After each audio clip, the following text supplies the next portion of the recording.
Hola, estamos conversando con el doctor Walter Castro y el tema que nos ocupa es el de los mercados morales. Doctor Castro, algunas personas dudan de que el mercado sea moral, pero yo me imagino que la idea de mercados de moral y de sentimientos debe ser particularmente innovadora, disruptiva. Cuéntenos, por favor, acerca de los mercados morales y mercados de sentimientos. A ver, me parece primero descartar lo primero que se nos viene a la cabeza, ¿no? Es decir, ¿es moral o no el funcionamiento en un mercado? El mercado es un mecanismo de revelación de preferencias. Cuando uno piensa en un mercado, sabe que hay gente que puja por lo que quiere y hay otra que está dispuesta a vendérselo a determinado precio y se van haciendo transacciones. Entonces, en ese sentido, el mercado es un reflejo de las preferencias de las personas y es difícil ponerle un tilde de moral o inmoral a lo que a la gente le gusta. El mercado como instrumento no puede ser catalogado como moral o inmoral. Ahora, de lo que vamos a hablar es algo que se distancia mucho de esto, porque es sugerir la tesis de que la moral como institución social que es, en el fondo es o funciona como un mercado. Y esto es algo bastante distinto que no debe llamar a confusión. El origen de esta inquietud está fundada en el aporte de un académico que se llama James Ottesen, que trabajando sobre la obra de Adam Smith, se permitió sugerir que la moral pudiera ser analogada, en tanto que es un proceso social, al modo en que los agentes económicos intercambiamos bienes todos los días en los mercados. Surgen muchas preguntas, porque ¿cómo decir que la moral es un mercado? ¿Qué tipo de cosas se intercambian ahí? ¿Cuáles serían los precios que surgen de esos intercambios? ¿Qué señales dan esos mercados para que la gente se comporte luego moralmente? Ottesen se limitó a decir que, interpretando las dos obras de Smith, la estructura subyacente a ambas y dentro de un marco del orden espontáneo, uno puede concluir que, del mismo modo que los precios y los mercados económicos surgen, las normas morales son el resultado de una acción o de una interacción entre personas de tipo parecido. Ahora, esto corre por mi cuenta y, prolongando los dichos de Ottesen, yo sí me animo a decir que hay intercambios morales que culminan en precios y que esos precios tienden, por cierto, al igual que en economía, a una suerte de precio de equilibrio, que en la moral serían las normas morales de justicia, y que esas normas luego influyen sobre los comportamientos morales de las personas y que son tenidas en cuenta. Pero claro, ante la primera pregunta es decir, bueno, ¿y qué se intercambia en esos mercados? Bueno, siguiendo a Ottesen y a su vez Ottesen a Smith, los intercambios morales serían intercambios de sentimientos, de comportamientos y de juicios de aprobación entre las personas. Básicamente eso es lo que se intercambia. Y entonces, inmediatamente alguien dice, bueno, ¿y dónde está el precio de eso? Y entonces la primera aclaración es que no es un precio monetario, no se intercambia por plata, sino que en economía sabemos que un intercambio es una tasa, y que si nosotros cambiáramos 2 caballos por 2 vacas, habría un precio que sería 2 caballos equivalente a 2 vacas, aunque no habláramos de moneda. Entonces ahora esto sí corre por mi entera cuenta. Para dar una idea de precio, que es fundamental en un mercado, en moral, los precios serían los frutos de los distintos tipos de intercambios. Y ahí yo me animo a decir que hay 2 categorías. Uno son intercambios morales de virtud y los otros son intercambios morales de justicia. Y los de virtud, a su vez, se dividen en 2 especies. Una de ellas sería compasión o benevolencia por gratitud, y ahí está la tasa de intercambio, o admiración por magnanimidad. Y esto es fácil de entender, es decir, cuando alguien es benevolente o compasivo con el otro queda agradecido, y cuando alguien es tremendamente magnánimo, despierta en la contraparte admiración. En tanto que los intercambios morales de justicia refieren al intercambio de respetos, que generalmente la gente se profesa casi a diario y sin darse cuenta, el respeto de dialogar, el respeto por escuchar al otro mientras uno dialoga, o el respeto de recíproco de no agredirse, o de no matarse, o de no dañarse, o de no robarse sus propiedades. Y dejando para la última categoría, y es muy específica, de los intercambios morales de justicia, esa que de alguna manera establece necesaria vindicación a un daño. Y ahí también hay otra troca, porque no se pueden dejar daños impunes para que subsista una sensación de justicia. De modo tal de que todo daño va a invitar a una suerte de retaliación, claro que debe ser proporcional al daño recibido. Entonces, en este marco de interacciones, lo que yo me animo a decir es que la causa de esto, en el fondo, son los sentimientos de las personas y, según Oteson y Smith anteriormente, el principio de simpatía que rige nuestras relaciones. Entonces, cada quien tiene la facultad y la capacidad de ponerse en el lugar del otro y, si bien no sintiendo exactamente igual, interpretar lo que al otro le pasa y juzgarlo en consecuencia desde la situación que el otro vive. Entonces, este ejercicio, este principio que todos hacemos todo el tiempo, ponernos con la imaginación en lo que pasa a alguien que está sufriendo por algo, en alguien que triunfa con algo, nos permite meternos un poco en la vida del otro y, a partir de ahí, juzgar la posición del otro. Entonces, intercambiamos todo el tiempo roles de actores y de espectadores con los demás y juzgamos todo el tiempo. Y en el fondo, ese principio nos pone en la senda de hacer concordantes nuestras maneras de sentir. Y eso es básicamente un intercambio moral, lograr una concordia de sentimientos. Porque si bien yo puedo ponerme en el lugar del otro, nunca voy a sentir exactamente igual que el otro, porque cada cual vive arriba de sus zapatos. Y las maneras de sentir de cada uno, en primer lugar, se ocupan de uno. Y entonces, para que no haya conflictos irreductibles, donde cada cual se preocupa solo por uno y tirando solo para su lado, y hasta ser indiferente, apático y dañino de la suerte de los terceros, es que las personas en sociedad nos vemos morigeradas a bajar nuestros apetitos más extremos para conseguir la aprobación de los demás. Y en ese ejercicio recíproco que todo el tiempo hacemos de mirarle los ojos a los demás y buscar su aprobación, está el deseo de contar con esa simpatía mutua. Entonces, para redondear la idea del intercambio moral, yo diría que todos estamos dispuestos a bajar, a embotar nuestras pasiones más febriles y más acaloradas en beneficio, y no sin esfuerzo, de contar con la aprobación del otro. Hay un costo de relación que tiene que ver con la socialización, que es justamente eso, bajar los decibeles de las pretensiones personales para contar con la aprobación del otro. Es decir, ponernos en el lugar del otro, vernos a nosotros mismos y ver cómo... Todo esto originariamente fue dicho por Smith. Oteson entendió que esta interacción de las personas es similar a un mercado a partir de estos intercambios, pero... Usted ha hecho una aportación personal a esto. Yo me permito decir que no es solo un parecido, sino que, en rigor de verdad, en los mercados morales hay precios, que esos precios se determinan de manera marginal, igual que en economía, y que tienden a una suerte de precio de equilibrio, como en todo mercado, que en el fondo, en materia moral, estaría retratada en las normas morales de justicia. Y efectivamente sí, estas son hipótesis que yo mismo me he planteado y que creo que van en línea con confirmar que la moral es el resultado de un mercado. ¿Ha encontrado algunas objeciones a esta idea? Bueno, casi todas son objeciones, porque cada uno ves que yo le planteo a usted, a ver, hablemos de materia moral. Usted nunca me diría, eso es un mercado. Eso es el resultado espontáneo de los intercambios, de los sentimientos, los comportamientos y los juicios de aprobación de las personas. No es natural entender que así ocurre. Ahora, si uno se fija bien y entiende esta lógica del intercambio que le estoy proponiendo, uno se da cuenta que es más fácil intercambiar con personas que tiene uno cerca, que tienen una manera de sentir parecida, con las que estamos vinculadas por afectos. Y esos intercambios son muy gananciosos, porque la compañía de estas personas es mucho más valiosa para nosotros, su aprobación es mucho más valiosa, y el esfuerzo que tenemos que hacer por poner en concordia nuestros sentimientos dentro de una familia o de un grupo de amigos es mucho menos, exacto.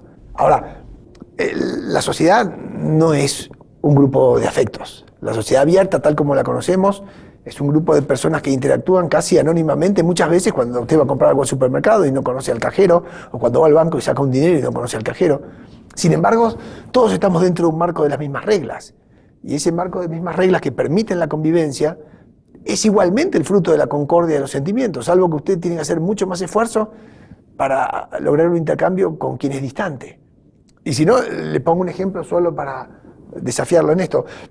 El propio Adam Smith en su libro dice que las personas que tienen una dolencia, por ejemplo un postoperatorio tremendamente doloroso, por ejemplo, se recomienda que no los visiten personas que sean extrañas o no del seno muy íntimo. La recomendación es muy sencilla. Cuanto más lejana sea la persona, para poner en concordia las maneras de sentir, va a tener que ser mayor el esfuerzo. El paciente que no va a querer mostrarle todo su dolor, va a tener que tratar de autoimponerse o controlarse para no mostrar su fisura. Y la persona extraña nunca va a sentir tan cerca el dolor como lo siente un hijo, un primo, un hermano. La empatía es menos, la Claro, simpatía es menos. exactamente. Entonces, ahora, mírelo al revés. Usted imagínese que ha tenido un problema, pero no tan grave. Entonces, en esos casos, la recomendación es, mire, oiga, no vaya a contárselo a sus amigos íntimos. Salga usted a la calle y trate de conversar con las personas que no sienten nada por usted. Porque usted va a lograr la vertical, autocontrolándose, en beneficio de tener la simpatía de los que están más lejos. Entonces, ese ejercicio de intercambio con las personas más cercanas o más lejanas, puesto a consideración de muchos espectadores que luego dicen, ok, Luis se ha comportado apropiadamente, de acuerdo a su situación, él ha reaccionado como se esperaba de él, y en el fondo ese es el precio del mercado, la propiedad de la conducta. Se va dando en distintos grados según las personas que lo juzguen, que sean sus amigos, o algunas personas que simpatizan con usted, u otras más lejanas. Cuando hablamos de sociedad abierta, las normas morales que rigen son las más universales, esas que rezan no matar, no robar. Y no hay muchas tampoco. No. Pero en esas normas, fíjese que todos sentimos más o menos parecido, igual indignación ante un homicidio, una violación o un robo. Todos sentimos el mismo rechazo. Y todos estamos dispuestos a no cometer eso a condición de que el resto no lo cometa. Y entonces esas normas son muy, muy estables. Y usted se pone de acuerdo con gente que no conoce inclusive. Ahora, si usted tiene que discutir si está bueno llegar 5 minutos antes o 5 después, la discusión es mucho más volátil. Es decir, ¿qué se considera impuntual? ¿5 minutos, 10, 15, 5 antes? Entonces, no es tan fácil lograr un acuerdo en ese pequeño mercado. En materia moral habría mercado como para tantas cosas como usted se imagine. Habrá un mercado que tiene que ver con la puntualidad, habrá otros mercados que tienen que ver con la propiedad de algunas conductas, es decir, qué es lo que usted considera ser valiente o qué es lo que usted considera ser exageradamente valiente o temerario. Y esos grados apropiados son los que surgen de la interacción de las personas a la hora de poner sobre la mesa sus sentimientos, sus conductas y los juicios que los demás hacen de esas conductas. De manera tal que, si bien parece antinatural entender a la moral como un mercado, sí es el producto de la interacción de las gentes. Y ese es Y hay intercambio. Sí. Claro, dice, bueno, pero es una manera muy extraña de ver un intercambio, porque no estoy poniendo plata, no hay un frasco de mayonesa en el medio. No, bueno, pero en el pésame que alguien le da a un familiar del fallecido, hay un intercambio de afectos tremendo. Y imagínese el mismo pésame que da una persona que apenas si lo conoce, tiene mucho menos intensidad el intercambio. Es lo mismo para usted un servicio funeral a las 2 de la mañana, donde usted llegara y solo está la viuda y los 2 hijos consternadísimos. Y usted llega a las 2 de la mañana, es lo mismo el precio que usted paga que si usted fuera a la 1 del mediodía cuando el velorio está lleno y los va a saludar. No, el precio que paga a la noche es mucho más alto. Si no, piénselo en sus términos. Y así debiéramos pensar en muchos intercambios más. Un gol en el fútbol implica un intercambio moral entre el goleador o el equipo y la hinchada. Y no tienen el mismo precio los goles de visitantes que los goles de locales. No son iguales. Hace falta ver la televisión para darse cuenta del modo en que lo gritan los jugadores y el modo en que lo celebran los hinchas. Entonces, mi punto es, si usted reconoce la existencia de activos morales, por ejemplo, la reputación de una persona, la confiabilidad que inspira, el crédito que da su reputación y su manera de ser, entonces, si usted considera que hay un activo, esa persona tuvo un ingreso, es decir, alguien que le dio algo, le transfirió algo a cambio de lo que él dio primero. Claro. Entonces, usted es respetado es porque se ha comportado de determinada manera que la gente que está en alrededor suyo y los que están más lejos juzgan como apropiada o como virtuosa, si usted está por encima del promedio. Entonces, si hay activos morales, si usted se puede animar a imaginar que usted tiene ingresos morales por sus conductas, Solo falta poner la cantidad y el precio para que se dé cuenta que hay precios morales y hay... O por ejemplo, si yo le recomendara a una persona a usted, depende del crédito que usted me dé, es que va a transferir ese crédito a la otra persona. Así se toma, claro. Y luego hay un desafío. Si esa persona cumple, mi activo sube. Y si esa persona incumple, usted me va a restar crédito por lo que yo dije. Entonces, ¿de dónde surge eso? De continuos intercambios que en el fondo probablemente son menos calculados que los intercambios económicos, que son el principio que los rige inicialmente no es el de utilidad, sino el de simpatía. Pero uno perfectamente, a pesar de esta salvedad, puede encontrar que la sociedad es el fruto de intercambios de sentimientos y que las normas morales son de alguna manera la señal que surge como resultado de esos intercambios, pero que luego todos nosotros seguimos, porque esa es la clave para que el resto del mercado moral, es decir, los demás agentes y amigos o no, nos aprueben, y en el fondo eso es lo que estamos buscando. Así que dentro de la tradición escocesa, digo, o Hume, o Smith, o Ferguson, la teoría del orden espontáneo, que es muy conocida, da espacio para pensar a la sociedad como el resultado de los intercambios. Insisto, es muy usual. Porque en última instancia es consecuencia de acciones humanas. Definitivamente. Podemos discutir si son o no deliberadas en principio, ¿ok? Pero son comportamientos humanos. Entonces, ¿a qué llama mercado moral? Bueno, al proceso de socialización. Cuando usted socializa con las demás personas y desde niño en su casa de alguna manera le marcan los límites, ¿qué es lo que le están diciendo? Para ser aprobado dentro de este mercado o de la sociedad, tenés que comportarte con la propiedad de esta conducta. ¿Y qué es eso sino un precio?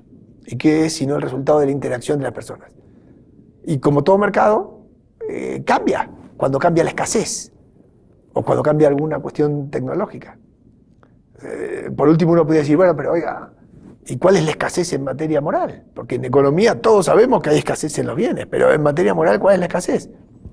Y los afectos son escasos, tremendamente escasos. Entonces, si entendemos al ser humano, que es una persona finita en su tiempo de vida y escaso en energías, y nos animamos a pensarlo escaso en sus afectos, ¿sí? Que la persona no es todo amor y no es capaz de dar amor universal, entonces entramos en la cuenta de que cuando hay una escasez tan fuerte como los afectos, es probable que haya conflicto. Y entonces el mercado, como una solución que es, en este caso para bajar el conflicto, a través de intercambios nos permite bajar nuestras pasiones para hacerlas digestivas a los demás. Y el resultado de todas esas trocas termina siendo lo que en ese momento, en ese lugar, se entiende como apropiado. Habría muchas cosas más por decir, y si esto en el fondo da pie a lo que pudiera ser un relativismo, que para mí no es el caso en Smith, y no es lo que yo creo también, pero sería mucho más largo de comentar. Y se abren muchas otras ventanas sobre si hay precios morales, qué es lo que sería un control de precios moral. Y digo, hay mucho que investigar ahí también. Pero en el fondo, desafiar a la gente que entienda el orden moral como el resultado de un mercado, y por ejemplo, en ese mercado algunos cambios en las normas, como fruto de los cambios de las escaseces o de la mayor tolerancia que las personas logran entre sí, y que se permiten mayores grados de libertad a cambio de recíprocas contraprestaciones, de alguna manera nos muestra el paso desde la organización tribal a la sociedad abierta, que en el fondo es lo mismo que la economía nos permite con la división del trabajo y los mercados globales. Pues muchas gracias, doctor Castro. Muchas gracias por compartir estas ideas con nosotros. Y a ustedes también, muchas gracias.